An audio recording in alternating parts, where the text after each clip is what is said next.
Hello, everyone. Good morning. My name is Mansoor Ehsan, and I'm a scholar in residence at GMU Carter School for Peace and Conflict Resolution. Today's roundtable is part of the Peace Week program, which is held twice a year at the Carter School. We invite experts to discuss peace and conflict issues and ask for their perspectives on how to overcome the obstacles. Today's roundtable is titled Afghanistan under the de facto Taliban. What is next? And we have an outstanding panel to discuss Afghanistan in the aftermath of Taliban takeover, the current challenges and trajectories for the next 2 to 5 years. It has been a year and a half since the Taliban took over Afghanistan. Ever since, Afghanistan has a name always attached with Islamic extremism, extensive human rights violation, women's bans from education and working in offices, as well as extreme poverty and large mass migration and so on. Politicians and political analysts inside Afghanistan and beyond have been split into two camps. A minority group supported dialogue and hope for a change in Taliban's attitude, especially with regard to women's rights and cutting ties with other terrorist organizations, while the majority have seen the Taliban as a hardliner, ethno-religious organization and seen no reason to be optimistic about positive changes in Taliban manner. The fact on the ground also demonstrate that ever since Taliban regained power, their ties to other terrorist organizations such as Al-Qaeda, the Islamic movement of Uzbekistan or the Eastern Turkestan Islamic movement, the Tehrik-e-Taliban Pakistan, have remained solid and grown even stronger. Girls are still prevented from attending school. Women are still prohibited from working in office, and the Taliban continued violating human rights by violently suppressing peaceful demonstrations, imprisoning social activists, torturing and killing civilians, particularly former security personnel. Since the outbreak of war in Ukraine, the international community has also lost interest in Afghanistan issue. From the time when the Taliban take over, the liberal world, key players, as well as the United Nations, have fulfilled their obligations only by regular criticizing the Taliban, particularly Taliban's women's rights policy, while other countries such as Russia, Iran, Pakistan, the United Arab Emirates, and Turkey handed over Afghanistan embassies to Taliban without politically recognizing this group. Therefore, it is critical to understand what is really going on inside and outside Afghanistan. How will the Taliban relation with the international community be shaping in the months to come? What issues will be playing the formation of such relation? What are the red lines for the international community? What are the priorities of the international community in such relation with Taliban? In short, what will the current characteristic of the Taliban governance is concerned? What is next in Afghanistan? Before we begin, I would like to introduce our panelists and set a stage for a fruitful discussion. Our first panelist is Dr. Mirwais Balkhi. He is a fellow at the Wilson Center, Washington, D.C. Prior to that, he was a visiting scholar at Georgetown University, a School of Foreign Service in Qatar. He served as a Minister of Education in the Republic of Afghanistan from 2018 to 2020. The second panelist is Dr. Sharif Huzuri. He's a visiting scholar at the Cornell University Enodi Center South Asia program. His research interest includes politics and foreign policy of Afghanistan, identity politics, cultural studies, and conflict resolution. The third panelist is Nazila Jamshidi. She works as a diversity, equity, and inclusion advisor in Washington, D.C. She graduated from Columbia University with a master's degree in human rights and foreign policy diplomacy. Nazila has worked for the UN, USAID, and IFRC, and other international organizations in Afghanistan and in the United States. Our fourth panelist is Dr. Mirwais Parsa. He's a research scholar at the University of Pittsburgh Center for Governance and Market. His research interests include the role of institutions in economic development, fiscal centralization, decentralization, and macroeconomics. Dr. Parsa has also taught economics at Dunya University in Kabul, Afghanistan, before he departed the country. Let me start with you, Balkhi. Afghanistan new academic year started just 10 days ago on March 20th.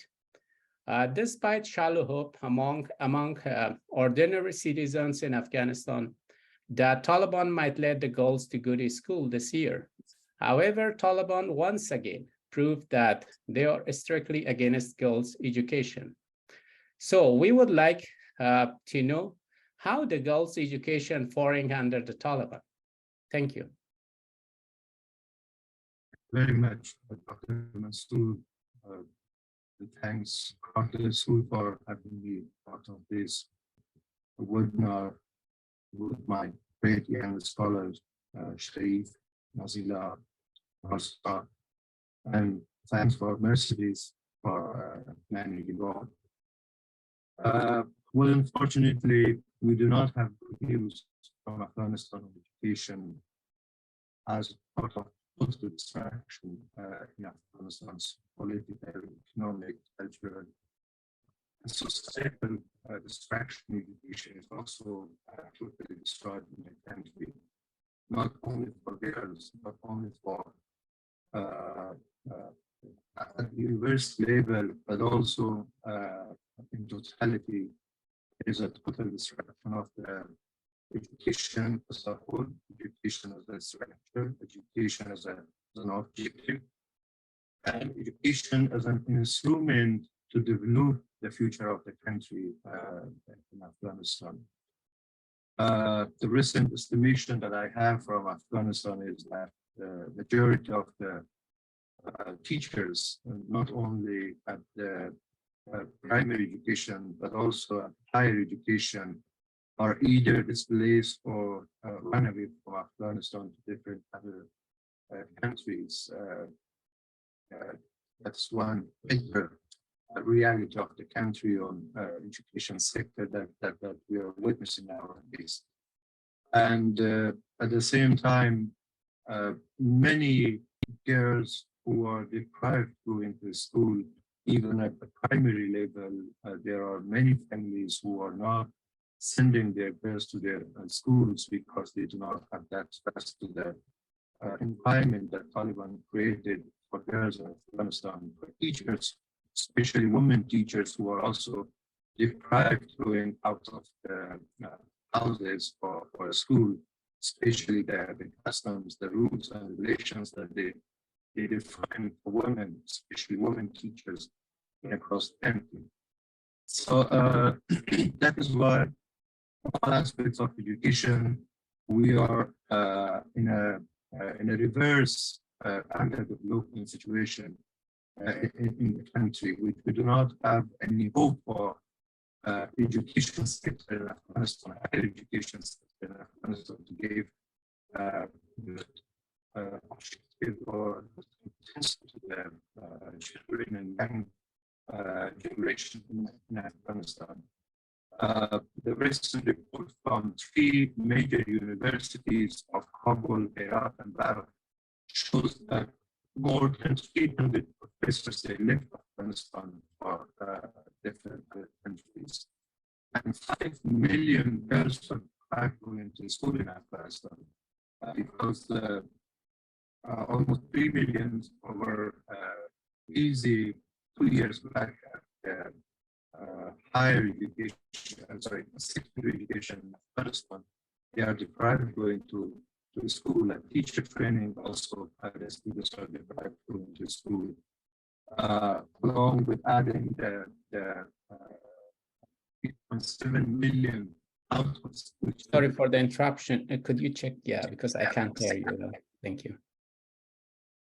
Do you have my voice? We have, but it is not clear. Just check it once. Maybe it's because of the mic. Thank you. No.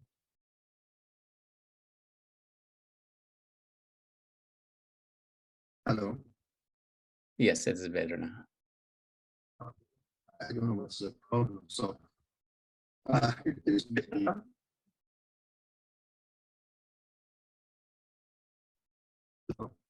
Hello. Yeah. Is it better? It is better. Yeah. If you keep it a bit closer, yeah, I think that works. Thank you. So this is the situation on the education sector in the country. In my university, I have a report that majority of the teachers, the professors, they also left Afghanistan, for example, from the Department of International Studies at the University of Afghanistan.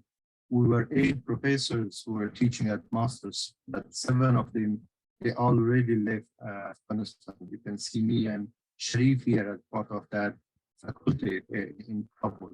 So you better understand that if you do not have a structure, if you do not have a hierarchy at the Ministry of Education to deliver services, and if you do not have a good curriculum, which is also controlled and the censorship of the Taliban, and most important, you do not have teachers, skilled teachers and professors, what would be the condition of education in that country? That is why we started our education here in Afghanistan. We are most concerned about the deliverables of education that we have from the Taliban, and we are expecting a worse scenario because they are somehow interested to transform the modern school to the madrasas, even if not the style, even if not the structure, but the objective is behind that. That's why they are recruiting the mullah as teachers. They are teaching chemistry, physics, and different science subjects at this school level. So that is what the scenario we have in Afghanistan on education. Thank you, Mirwais, and yeah, it is really devastating what is going on inside Afghanistan. I will get back to you. Now, I want to discuss more issues with Nazila. Nazila, the news coming out of Afghanistan in the past few days about the violent repression of women protesting for their rights to education and employment has gotten louder. The Taliban imprisoned several female demonstrators, and no one, including their families, has the right to visit them and assess their condition inside prison. Similarly, a famous education activist named Matibullah Isa was also detained by the Taliban in Kandahar a few days ago. His family, including his mother, was also beaten by the Taliban, and no one knows what he is going through now.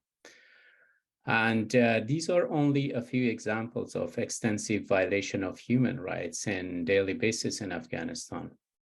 So we would like to learn more about what is going on inside Afghanistan in terms of human rights violation. Thank you so much. Yeah, of course. Thank you, and thanks for the opportunity, and thanks for having me. Very lovely to see some familiar faces here. Well, as you just mentioned yourself, the situation of human rights in Afghanistan is nothing but a truly, a real tragedy. So today's Afghanistan is something we have always feared of, but we never thought that's going to be our reality someday. And it's really, really unfortunate under the international human rights law and international communities watch. So in the country where the entire de facto is formed by all men, all Pashtun, all Taliban, we cannot expect anything more. From the restriction on women's rights and freedom of media, I mean, the two very celebratory advancements, that we had during the last 20 years, to everything else in the country. Like, you know, they did everything to restrict and erase like women. I'm not going to talk about schools and education, as Dr. Belfi had spoke about them, and we know how dire a situation is about the education and how scary it should be for entire the world. But look at all the institutions, all the laws that were designed to support human rights, minorities' rights, women's rights inside the country. All of them are shut down, and they kind of are building a foundation that create automatically a culture of a human rights violation in the country without any judicial service that can protect people, and especially women, inside the court. So the group, unfortunately, the group that wants entire the world, call them to 2.0 and change the group and a change group, they immediately roll back all women's advancement. All the schools are closed, all universities are closed, and women are prohibited to work for most of government entities, including some humanitarian assistance organization in a country which is in severe need of humanitarian aid. So, and it's really a tragic, although I'm really proud of all those women who still protest and stand in front of the Taliban, look at their eyes and demand for their rights. But the Taliban response to them was nothing but beating, detaining journalists and protesters and torturing them. And it's a real human rights violation under any law, under regional law, international law, and even Afghanistan previous laws. And it's very, very scary, and it's really traumatic for entire Afghan people who cannot even dare to stand for their right. So, and we as a group of women, we are keeping the track of all the Taliban decrees that are issued by the Taliban group and imposed on women by their morality police. And the number is really close to 100. And all of them are really discriminatory, so misogynistic, so restrictive. Such decrees have already erased women from every walk of life and have already started to create a culture of violence against women without any fair judicial service for women to protect them from domestic and social violences. So, well, I can't go over and over talking about the tragedy of Afghanistan and tragedy of women in particular inside the country. But I stop here as I'm sure other panelists will talk about it. But the situation, if I define it is in one word, is just a real tragedy.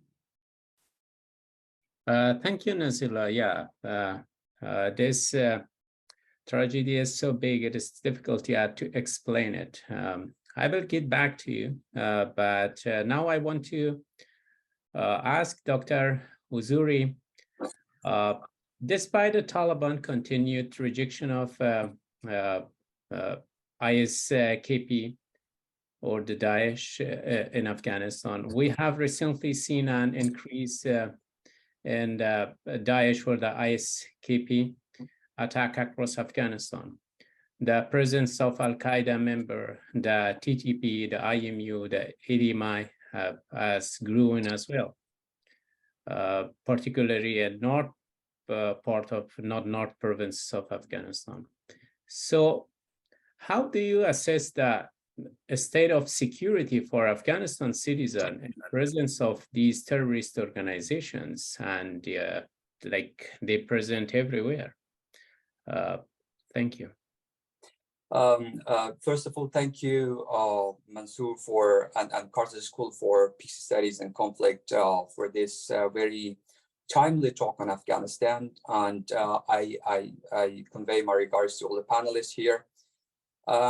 I remember that when the United States withdrew its forces, and later on the journalist asked from President Biden in Washington that explain about the US withdrawal from Afghanistan, he said in that time, I quote, "Let us forget about Afghanistan for a moment and talk about happy things." So in that time, it gave me a different feeling that Afghanistan probably might be forgotten forever, like whatever the United States and international community did in 1980s.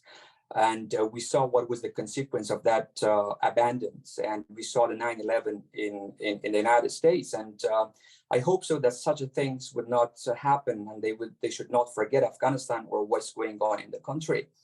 And I'm pretty much sure that it will not happen, because this talk and talk across the United States and world about Afghanistan showing differently that they are not ignoring the realities what's going on in Afghanistan, particularly against the women and generally against the people of Afghanistan there in the country.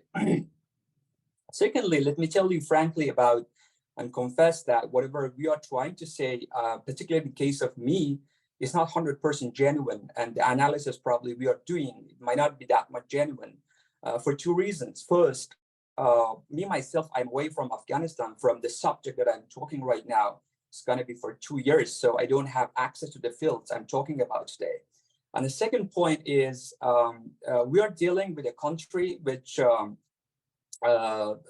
Taliban are ruling there, and authoritarian regime is there, full dictatorship. So they are controlling and censoring the outgoing and incoming information. So it's very difficult to verify the information, what so on is coming from Afghanistan. So it makes our job as academics or analysts very difficult to offer a very genuine kind of analysis from what's going on in the country. But being from Afghanistan, knowing the local languages, it will give us a kind of privileges to compare or contrast information and find out that which information is right and or not. So that's why it's allowed me to talk here today in this panel. Let me start my my speaking or my talk. In the last 20 months, the Taliban rules Afghanistan. The only point the Taliban could sell to the international community is the security that, according to them, that they brought to Afghanistan. So I am quoting the very famous phrase by the Taliban officials when they come to the media and say, quoting, "Day and night, alone or with friends, with money or without money, you can travel from Pamir in the north, east of Afghanistan, to the Islam Kala in the west, and from Spin Boldak in the south to the Hayatan port in the north, without any concern and fears." This is the Taliban statement that most of the officials are coming and talking. Using this tactic, the Taliban deceived the international community for a while initially. So that is why they have been invited to different international events in the region, particularly in Europe. Unfortunately, they lied about the woman, because initially they were saying that they will allow the woman to go to their school. So that's why for a while they kept the universities gave open for the girls. They lied about the woman rights, and also they lied about their seizing relation with the terrorist groups like Al-Qaeda. But later on we saw, and the lies revealed when the supreme leader of the Taliban, issued a statement and saying that the woman should not go to the work, and the girls should not go to the school. So we saw that, and right now it's gonna be for a while that the girls are not allowed to go to school. So their lies were revealed. And also when the leader of Al-Qaeda was assassinated or was killed by the US drone in Kabul, it revealed another lie of the Taliban that they have not ceased their relation with Al-Qaeda. What Mansoor mentioned, that right now a lot of terrorist groups are there in Afghanistan, particularly in the case right now is there in the news, the TTP or the Uzbek militants in the country, including the Al-Qaeda. Let me say frankly, the above statement that the Taliban might be true for certain parts of the country, but the universal application of such a statement and the whole territory of Afghanistan is under great doubt. because looking to destruction of the Taliban proves the opposite. The Taliban composes of 3 layers: the high leadership or the ideologues, the foot soldiers, and the criminals and drug traffickers. The statement which I mentioned, it is by the first layer of the Taliban, the high leadership. But the foot soldiers and the criminals that endangers the security of Afghan citizens in across Afghanistan. They are doing organized crimes, target killings, violation of the citizen fundamental rights, doing drug trafficking, and doing extortion and even rape. I am quoting, some examples. This is, few examples that I can say it to you, but it is documented by international organizations. For example, in June 16, 2022, the Amnesty International published a report and said and revealed a large number of extrajudicial killings and arrests that happened by the Taliban foot soldiers. In another report, the Amnesty International also revealed the gang rape of a girl by the Taliban foot soldiers on 28 February 2023 at Khanqa village. There is a Suzmakala district of Saripul province. So this is the whole scenario which is going on. When the Taliban talks about the security that they brought for Afghan people, you can see a lot of examples that what's going on really in Afghanistan.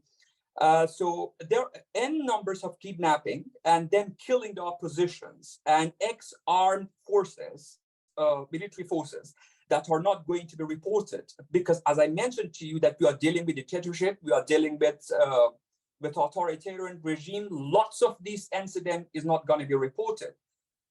So very recently, I was checking the news today that a new report also came up by Human Rights International, Amnesty International, and say that what's going in the country. I mean that they have 2,100 people just killed in last year. So there are a lot of events or incidents going on in the country. People get kidnapped and get tortured, imprisoned, and all sort of things.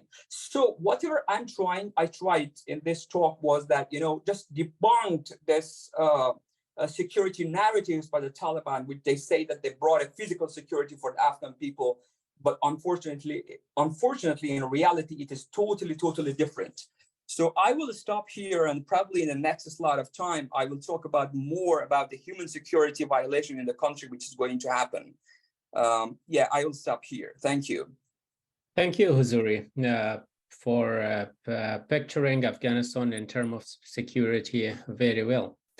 So I will get back to you. Now I want to start with Parsa. And as we getting news about Afghanistan, also it is one report that I was reading, according to that, half of the Afghanistan population live on less than 1 meal per day. And also it shows that more than 97% of the population of Afghanistan lives below the poverty line. So we would like to know about the Taliban's revenue fiscal approach. And also, please tell us if the Taliban have the capacity or will to change the devastating economic situation for better in Afghanistan. Thank you. Thank you, Mansoor Saib. My apologies to you and to the panelists for that inconvenience in the beginning. It is partly because of my laziness and partly because of the distortions due to Sahari and Ramadan. Anyways, let me begin with some macroeconomic statistics about the current state of the economy in Afghanistan. Well, since the economy was actually experiencing a negative growth even before the rise of the Taliban, the negative growth of the economy of Afghanistan actually started back in 2020 when the COVID-19 hit the economy. But with the political shock in mid-August, the economy was further pushed towards the negative growth rate. And since then, it is actually experiencing a free fall. Since August 2021, the economy of Afghanistan has shrunk by more than 30%. And this is a drastic fall, actually. And this has pushed the per capita income in Afghanistan to the level of 2006. So if we go by the metric of the income per capita in Afghanistan, we are almost, we have gone 13 to 14 years behind, just with the collapse of the August 2021. And this huge fall in aggregate demand in the GDP of Afghanistan, this comes actually because there has been a reduction in almost all sectors of the economy, all major components of the aggregate demand. The household incomes had drastically fallen since the Taliban take over, primarily because the people lost employment in the private sector, the people lost employment in the public sector. You know, some 300,000 military forces of Afghanistan are unemployed currently, and the civil servants, a good number of them actually were expelled by the Taliban. Similarly, the government budget, which is a good metric of the extent of how an economy is doing well or not good, that has reduced by more than 50%. During the Republic, the government used to budget some $4.5 to $5 billion a year, but under the Taliban, they hardly can budget up to $2 billion. So more than 50% fall in the government expenditure. Similarly, the private sector has shrunk drastically. A lot of the private sector enterprises has shut down. Those of the private sector firms that are operational, they are operating actually below their full capacity currently. And the reduction in the private sector, the size of the private sector, actually has impacted women disproportionately, because according to recent reports by the World Bank, while the male segment of the employees of the private sector in Afghanistan lost employment, 50% of them lost employment, this reduction in the women employment has been more than 75%. And you know, the situation in the public sector, and recently a women's ban from working in NGOs makes this picture more grim and dark. That's one part of the issue. And the other part is that while the UN is there to deliver the kind of services that is expected of a responsible government to deliver, but unfortunately, the Taliban, the de facto authorities, they are kind of distorting the delivery of basic services by the UN. They are involved in stealing the money out of the UN projects. They are trying to redirect the UN assistance and projects to the areas that are more loyal to them. And they are also imposing fees on humanitarian services across Afghanistan. So that way, while they themselves as a responsible government are unable to, or perhaps not willing to deliver to the people, on the top of that, they are distorting a kind of parallel mechanism, the UN, which is trying to deliver services in Afghanistan. Overall, right now, as we are speaking, it seems that the economy is settling down to a new equilibrium. But this level of new equilibrium stability in Afghanistan, this comes with huge poverty, as you mentioned, Mansoor. This comes with reduced development activities. This comes with high food insecurity across Afghanistan.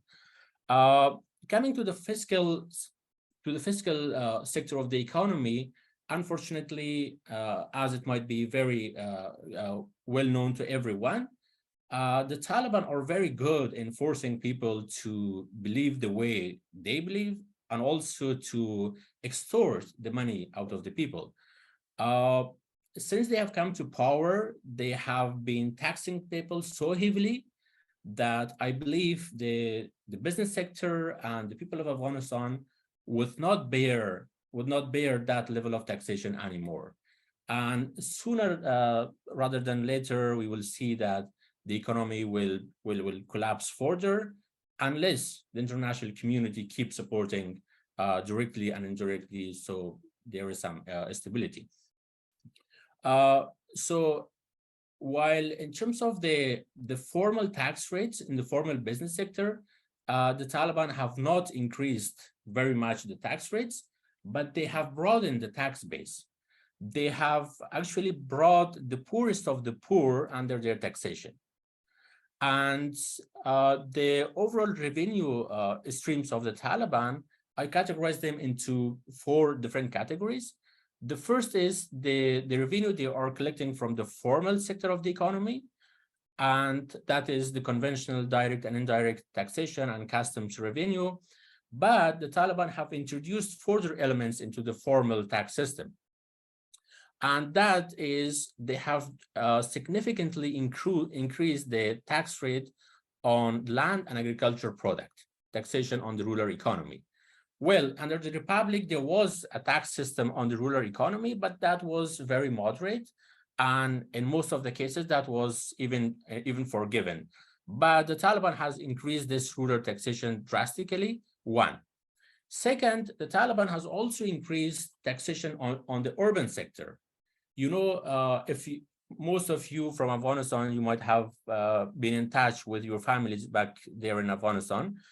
The Taliban officials, they are going door by door in major cities, and they're asking people, the household, for money under different titles of taxation.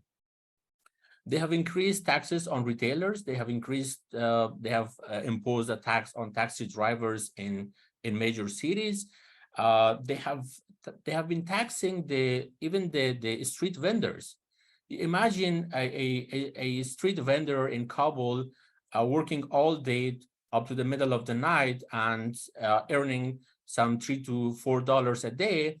But then the Taliban municipality imposes a flat taxes of 2,000 to 2,500 Afghanis per month on each street vendor. So actually, what they are doing, the Taliban are snatching more than half of the bread of a street vendor in Afghanistan through their taxation. Well, some of the sympathizers of the Taliban might argue that the Taliban are good in mobilizing revenue, but under what condition?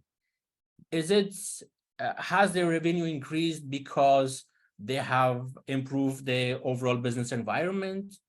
Has their revenue increased because more number of businesses are interested to come and invest in Afghanistan? The answer is no. They have improved their domestic revenue just by imposing heavy taxes on the people.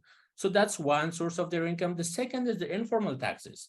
You know, the Taliban were imposing Ushur and Zakat when they were active as a rebel group. They are doing it now when they are a de facto government. And what is the worst is that they are trying to, according to some reports that I'm getting from colleagues back in Kabul, they are trying to formalize the system of the informal Ushur and Zakat. You know, in Afghanistan, Ushur and Zakat is a very interesting inbuilt feature of every community. Through Ushur and Zakat, the better off segment of a particular village gives some money every year to the ultra poor. So those ultra poor households, they actually live on the Zakats and Ushur from the better off. But the Taliban are trying to redirect the taxes from Ushur and Zakat to their central treasury. So this way, in the absence of an alternative welfare system, they are trying to distort the existing informal system that the people have been living with through centuries in Afghanistan. The third source of the Taliban's revenue comes from the rent. Unfortunately, under no legal framework, under little human capacity and know-how, they have been extracting the hell out of the natural resources, the mineral sector in Afghanistan. They have been exporting the coal, the gas, and other mineral resources to the level that Afghanistan has not experienced during the past 20 years. And as I mentioned, there is no legal framework for it. There is no human capacity. There is no, technology of extracting resources. So it has a lot of implication, environmental implication, as well as sustainability implication for Afghanistan. But unfortunately, this is how they are doing it right now. To keep it short, the second source of revenue, which I should mention, is obviously the cash shipments by the UN and international community. According to recent figures that the World Bank released just yesterday, on 2022, on average monthly, the UN shipped $154 million to the Taliban in Afghanistan. Well, without this money being shipped to them, I think that the Taliban government would not sustain a day. Because, back then in June, July 2022, when the cash shipments was not there, the exchange rate skyrocketed and it's multiple to up to 200%. But since then, with these cash shipments, actually, the prices and the exchange rate is settling down to this new equilibrium. And the last source of the Taliban revenue, and I would end with this, is obviously the illicit economy. The Taliban has unfortunately monopolized the opium sector in Afghanistan. They have imposed a ban on the cultivation of the opium, which is not actually implemented in practice. According to recent reports by UNODC, the drug production in Afghanistan has increased by 30% during the Taliban. And the worst is that it is the Taliban who is now benefiting from the proceeds of this illicit economy in Afghanistan. Because when they banned the production of opium, the leaders of, particularly the southern leaders of the Taliban, all of them, they have had huge reserves of opium in their control. Now, with a ban on the cultivation, the price has more than doubled, and the benefits proceed goes back to the Taliban. Well, Taliban are taxing heavily. Will they giving back to the people? The answer is no. Their development budget is meager. It is only 0.3% of their overall budget. A lot of services are being paid by the UN, and from this, the Taliban actually saves a lot of money, which obviously goes to their security sector and to their leader in Kandahar. I stop here, and I can continue with some further thoughts. Thank you so much, Parsa. We definitely have more questions, and I will ask you in the second round. And thank you for updating us with new figures and elaboration of Afghanistan economy. Now, I want to get back to you, Dr. Belki. With attention to your earlier remarks that half of the populations, which are the women, lost access to education and active participation in society. So what challenges does prevailing girls' education could pose for Afghanistan in the future? Sure. Pertaining to your question, I would say that when I was discussing the scenario of total destruction for education sector in Afghanistan, we can expect the challenges for the future of Afghanistan, both at long-term and short-term, because there are immediate distraction for education sector, and there are long-term distraction for education sector in Afghanistan. Immediately, what happens and what is going to happen recently is that I would say we will have an education infrastructure which is outdated and does not respond to the needs of education for a collapsed state like Afghanistan that we have, we need it in particular. And also at the same time, the school buildings, which is an important element of education in Afghanistan. We know that even from now, 40% of the schools do not have infrastructure in Afghanistan. But the 60% of infrastructures are also destroying because we do not have maintenance for that, and we do not have any care for the building of the educational institutions, especially girls' high schools and secondary schools in Afghanistan, which we need to always maintain on the basis of the annual routine that we have. The women teacher and women staff, which are the most important elements of education in Afghanistan, are also important sectors for education that we are losing on the daily basis. Even during the past 20 years, we did not have enough women teachers in Afghanistan to educate our girls, especially in the urban and villages. So the available teachers that we have in the major cities, especially even in Kabul, which is the capital of Afghanistan, they are either remained at home or choosing some other job for earning or going out of the country. Majority of the families in the urban areas who are concerned about the destiny and future of their daughters are leaving Afghanistan for neighboring countries so that their daughters can continue their education in Pakistan, in Iran, or in some other countries, wherever which is access to for them and available opportunity for them.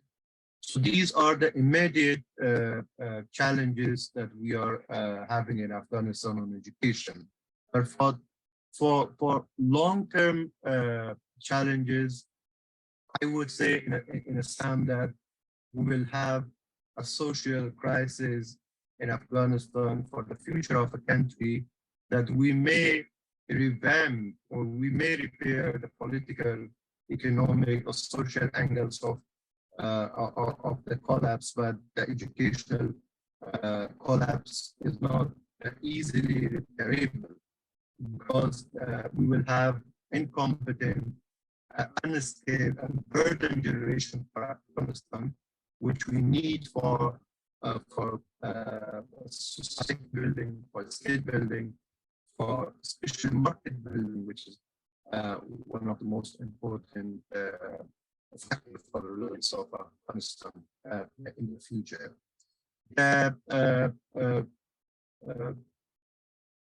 Empowered families we will lose, because at least in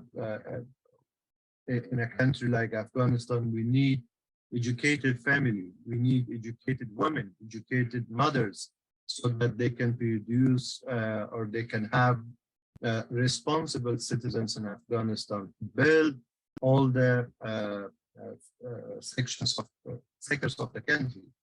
But we will not have anymore. So that is why in a family we do not have literate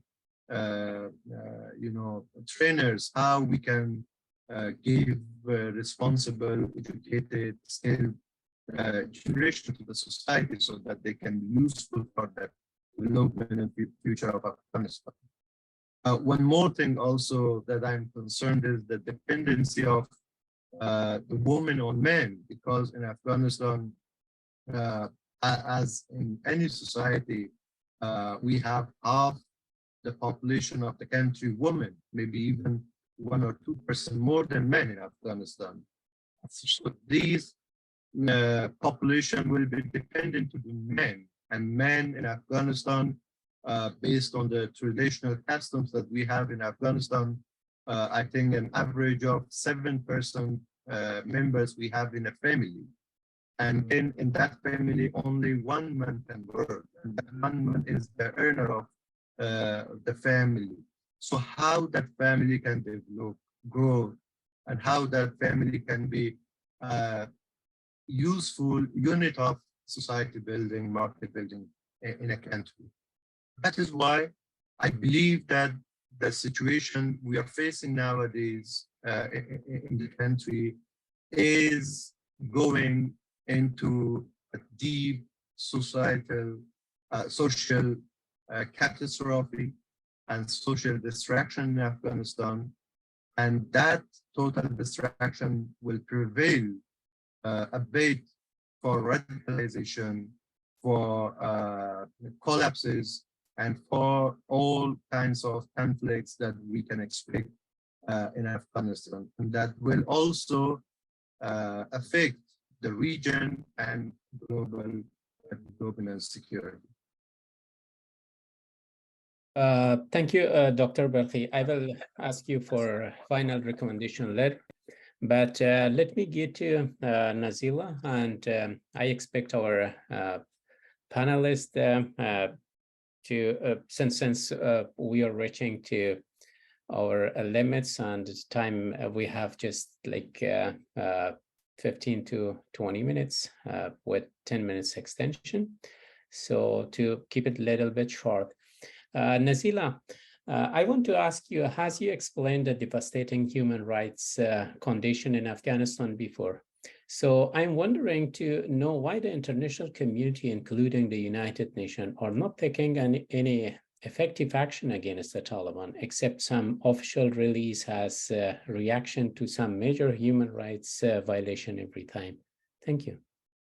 Yeah, well, you are right, and that's a very good question. Well, I don't think that international community has accepted that the tragedy of Afghanistan is our collective failure. We failed in Afghanistan altogether, and with us, we failed a group of people who relied on our promises and our board, and who trusted our goodwill. So, I mean, like, if you remember, I mean, like Karen Decker, the U.S. charged d'affaires for Afghanistan mission, something like that. So she said a couple of months ago or weeks ago, I don't exactly remember, that Afghans should fight for their rights. Well, it's so unfair to ask Afghans who have already fighting for their survival every day.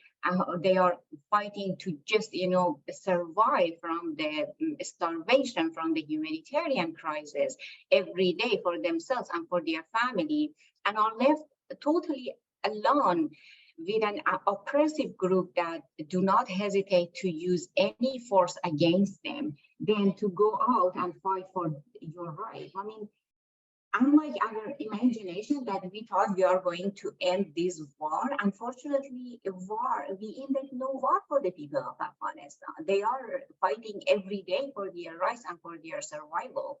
And still we are asking them to go outside and fight for their rights. And still they are doing. I mean, I'm so proud of the women and those groups who stand against the Taliban and against their misogynistic rules.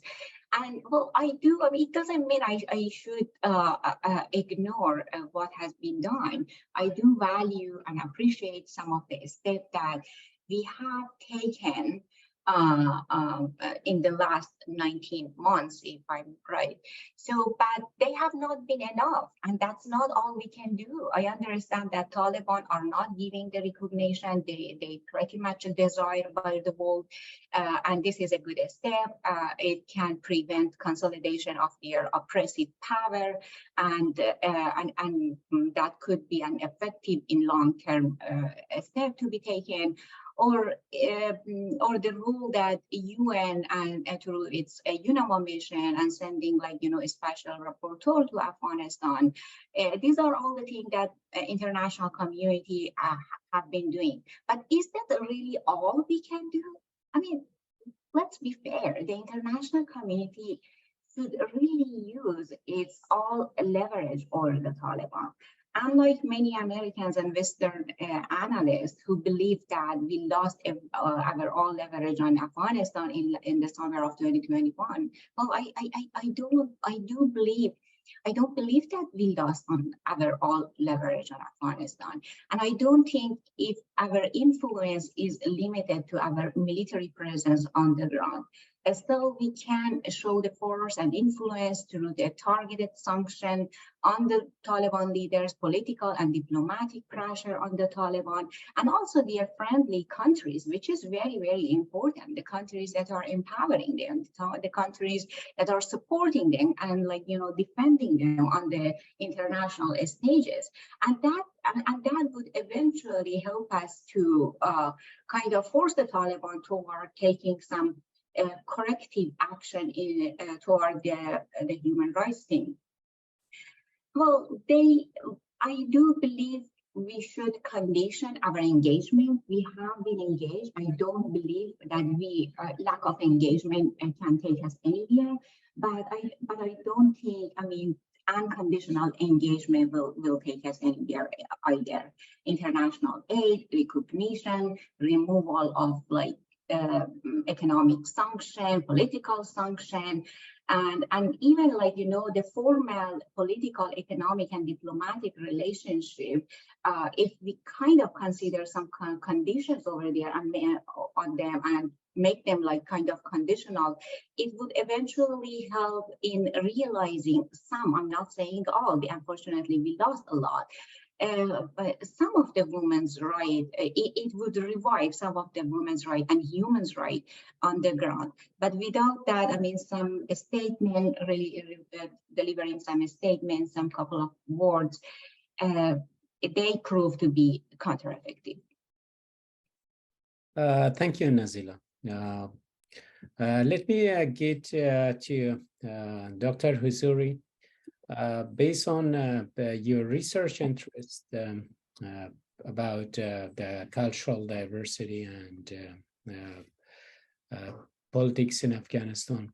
So considering Afghanistan as a diverse society, how do you evaluate Afghanistan human security in relation to countries' protracted social conflict? Since this talk is happening in the university, so let me first discuss something about the concept itself.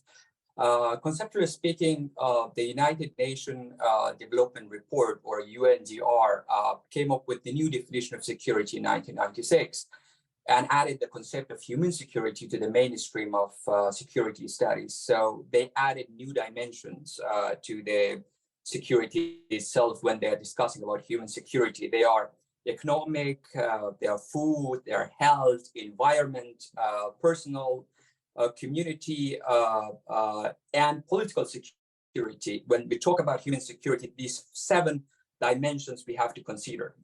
And also, in order to stop the violation of this human security, the Canadian government came up with a new definition or solution to the violation of human security in 2000.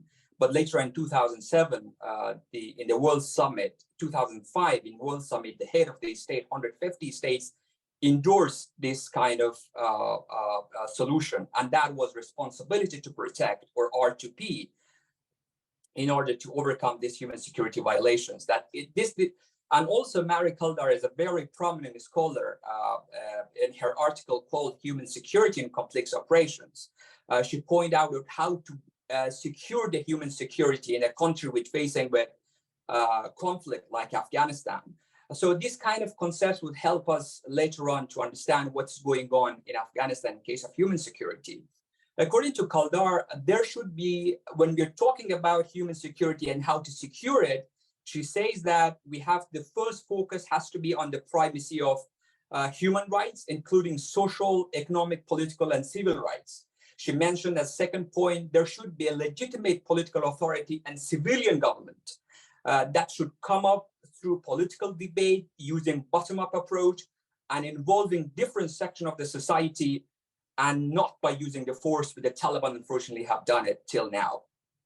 The third point that she mentioned, the international community and regional countries through multiculturalism as well as regionalism should come to work and to bring these changes and to secure the human rights, or the human security in the country. Looking to the concept of human security by UNDR, as well as the solution that Kaldar proposes, let me analyze the human security in Afghanistan. As I mentioned above, about organized crimes, target killing, violation of the citizens' human or fundamental rights, drug trafficking, extortion, and raping, which is happening under the Taliban regime, it is very obvious that the people of Afghanistan is not feeling safe at all under the Taliban, called security narrative, that they say.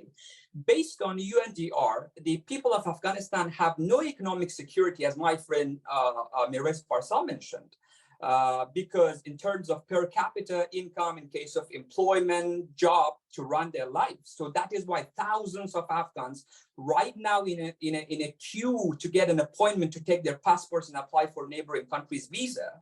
And more than thousands daily crossing the border of Afghanistan in order to reach themselves in neighboring countries and beyond Western countries. And unfortunately, very recently, an asylum seeker boat with 80 people just hit the rocks in the Italian shore, and 80 people were just killed. And one of that was a guy called Zaman Haidari from my village that we grew up with each other. So this is the situation in case of economic security. Concerning the food security, as I say to you, according to the World Food Program, or WFP, out of 41.7 million population of the country, 19.9 people faced with emergency food insecurity that needs urgent help.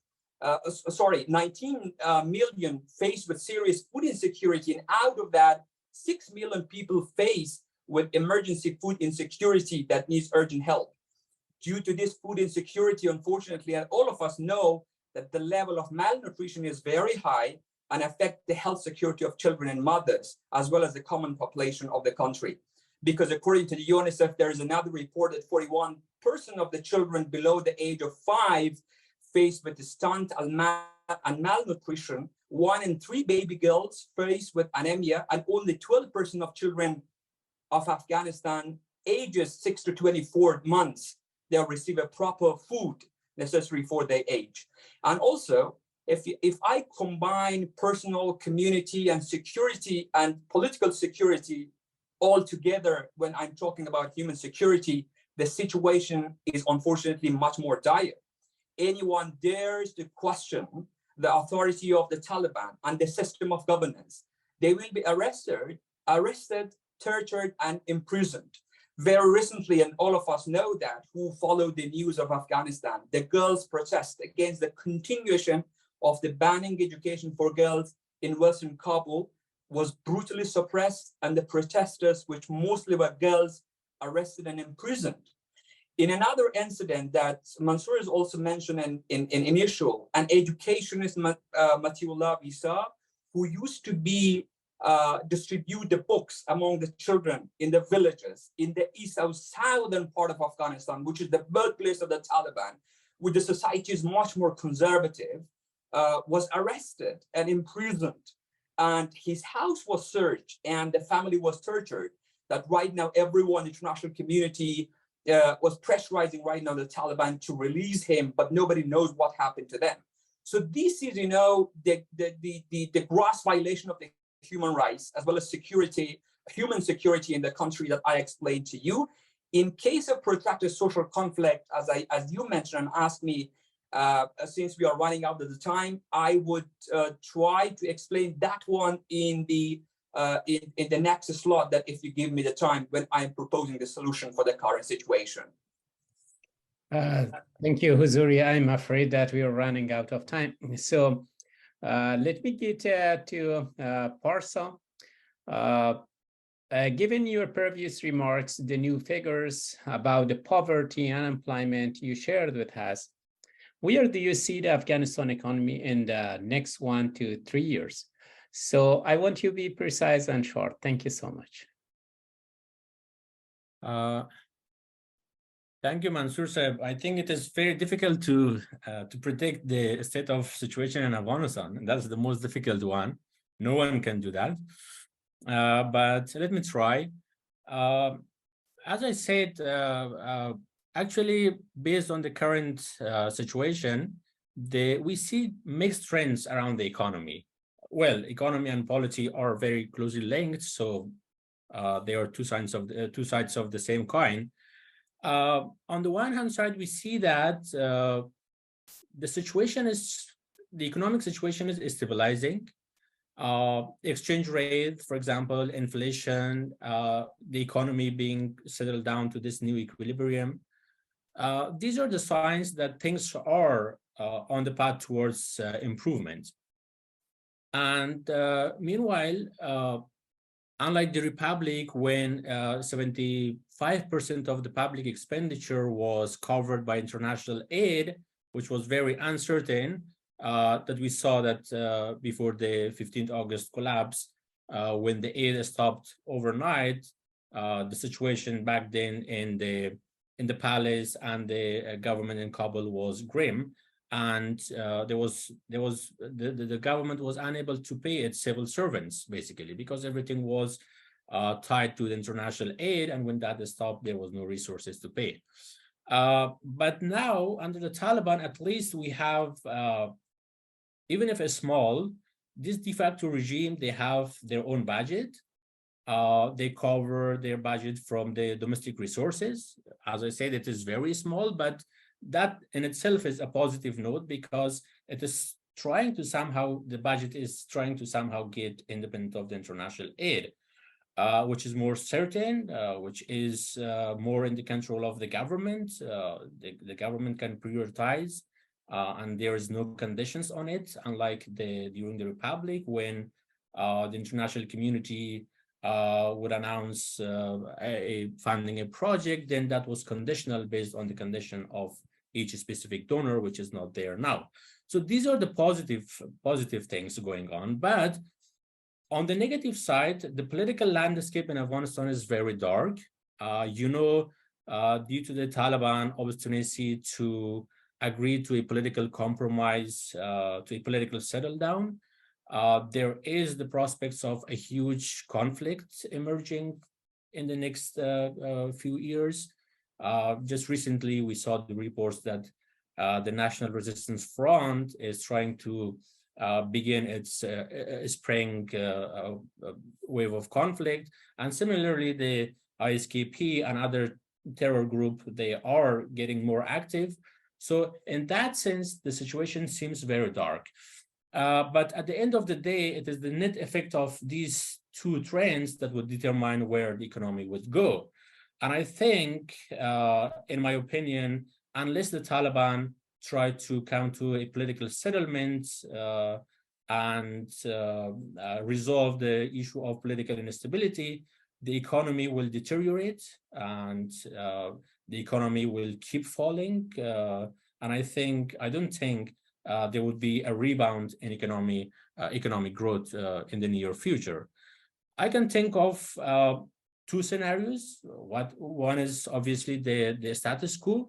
Under the status quo scenario, you see that the international community is engaging with the Taliban unconditionally. They are providing the de facto regime with the piles of cash, weekly, monthly, reaching $220 million in the first 2 months of each month in the first 2 months of 2023. That's a huge amount.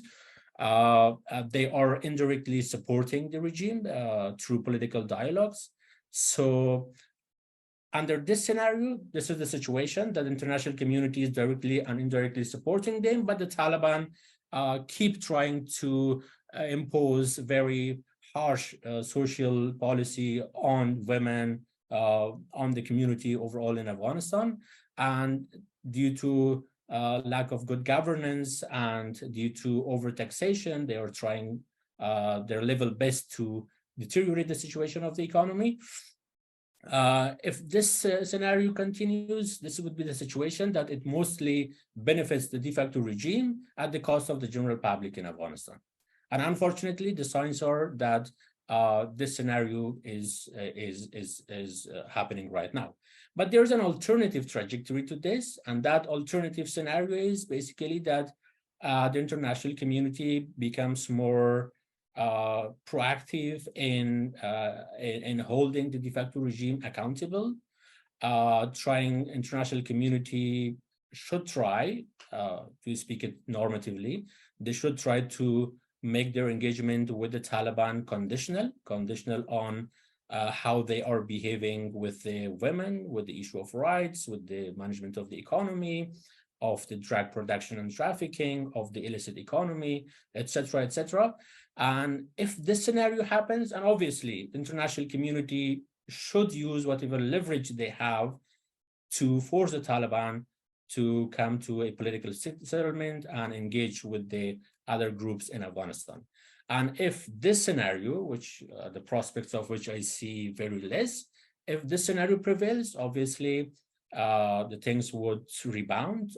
I think the economy of Afghanistan will grow very fast because there is a lot of resources. And in case the political landscape is moderated, in case there is a political settlement, then I see the Afghanistan will grow very fast. Thank you. Thank you so much, Dr. Parsa. Although we have a bunch of questions from our audience, but I believe we are approaching the end of our 1 hour roundtable discussion with almost 10 to 15 minutes extension. I would like to thank our panelists, Balkhi, Nazila, Parsa, and Huzuri, for participating in today's roundtable and sharing perspectives with us. I would like also to thank Mercedes for setting up this virtual event, and I want to also thank Professor Alt, the Dean of the Carter School for Peace and Conflict, for being supportive always for Afghanistan research programs. Thank you so much.